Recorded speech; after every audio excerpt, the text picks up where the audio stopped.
नमस्कार। 3 जुलाई दिन शुक्रवार बॉर्डर इंडिया की खास खबरों के साथ मैं आमना दाऊद। भारत में कोविड-19 के एक दिन में 20,000 से अधिक नए मामले सामने आने के बाद देश में संक्रमण के मामले बढ़कर शुक्रवार को 6,25,544 हो गए।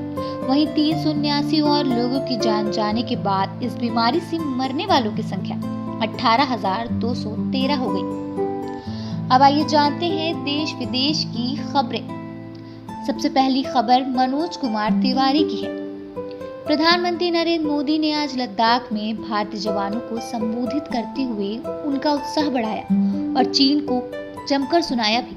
मोदी ने साफ शब्दों में चीन को समझा दिया कि गलवान घाटी पर हमारा हक है। मोदी ने कहा कि पूरे लद्दाख में भारतीय सैनिकों के पराक्रम की निशानियां फैली हुई हैं। दूसरी खबर मनीष कुमार तिवारी की है कि जेसीबी और वीनस कंपनी के मजदूरों की छटनी का मामला अब मानवाधिकार आयोग में भी गूंजेगा। ऐसे ही संकेत दिए हैं एनआईटी फरीदाबाद के विधायक नीरज शर्मा ने। शुक्रवार को रामकथा के 16वें दिन विधायक नीरज शर्मा ने कहा कि इन मजदूरों की छटनी किसी भी तरह से सही नहीं है।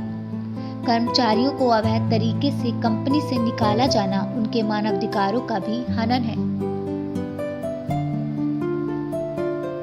आइए जानते हैं राफेल चौहान की रिपोर्ट क्या कहती है। लद्दाख में भारतीय जमीन पर कब्जा करने की फिराक में लगे चीन के खिलाफ अब जापान भी भारत के साथ खड़ा हो गया। जापान ने कहा है कि वो नियंत्रण रेखा पर यथास्थिति को बदलने वाली किसी भी एक तरफा प्रयास का विरोध करता है। जापान ने भारत के प्रयासों की सराहना की है और आशा जताई कि इस पूरे मुद्दे का शांतिपूर्वक समाधान होगा।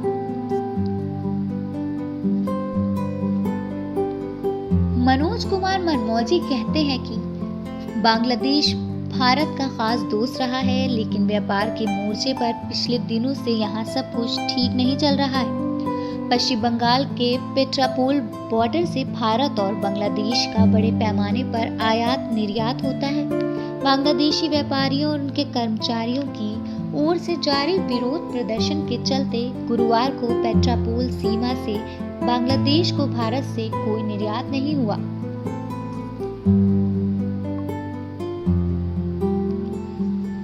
भारत चीन टेंशन के बीच जहां एक तरफ शुक्रवार पीएम नरेंद्र मोदी ने अचानक लद्दाख का दौरा कर भारतीय सैनिकों का मनोबल बढ़ाया, साथ ही चीन को भी हद में रहने की चेतावनी दी, वहीं दूसरी तरफ अब भी चीन के मुद्दे पर कांग्रेस के पूर्व अध्यक्ष राहुल गांधी पीएम नरेंद्र मोदी को घेरने की जुगत में लगे हुए हैं।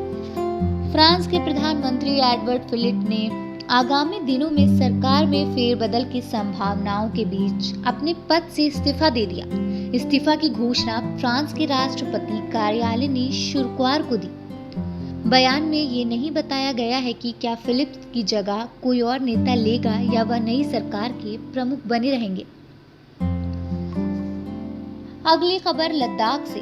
पूर्वी लद्दाख में भारत और चीन के बीच तनाव चरम पर है। दोनों देशों की सेनाओं के बीच 5 मई से पूर्वी लद्दाख क्षेत्र में कई जगहों पर गतिरोध की स्थिति बनी हुई है। गत 15 जून की रात को गलवान घाटी में हिंसक झड़पों में 20 भारतीय सैनिकों के शहीद होने के बाद तनाव और बढ़ गया।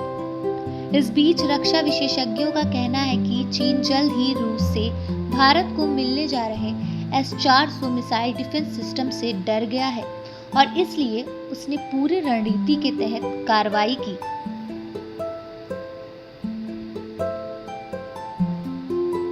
बॉर्डर इंडिया की ये खास खबरों की बुलेटिन यहीं खत्म होती। आगे की बुलेटिन सुनने के लिए देखते रहें बॉर्डर इंडिया।